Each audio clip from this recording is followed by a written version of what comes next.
मी प्राध्यापक सिद्धेश्वर सपकाळ.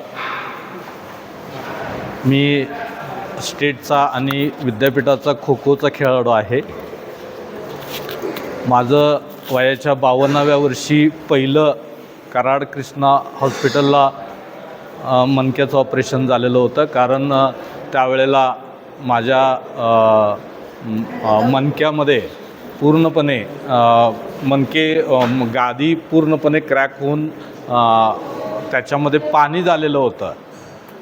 ते सक्सेस झालेलं नव्हतं. म्हणून 2022मध्ये मी या ठिकाणी आलो आणि डॉक्टर गुप्ते साहेबांना दाखवलं, सरांना दाखवलं आणि त्यामध्ये माझे जे मणके होते, मणक्यामध्ये पुन्हा पाणी झालेलं होतं.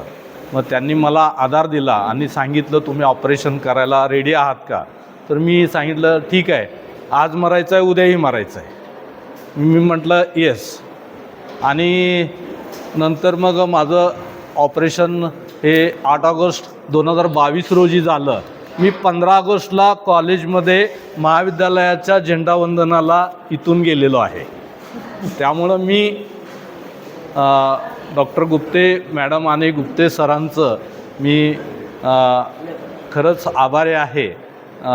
मी 2022मध्ये जे ऑपरेशन झालं त्यामुळं मी इन सर्व्हिस आज रोजी मी 31 मे रोजी रिटायर होत आहे.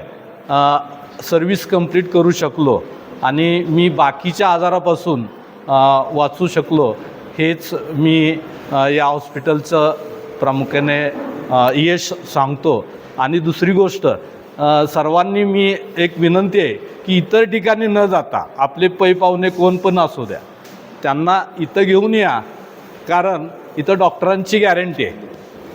तुमच्या ट्रीटमेंट जर योग्य रीतीनं जर दिल्या किंवा केल्या तुम्ही इथं, तर उद्याचं भवितव्य तुमचं चांगलं आहे, फ्युचर लाईफ चांगलं आहे असं मी म्हणेन. आणि थांबतो. जय हिंद. धन्यवाद.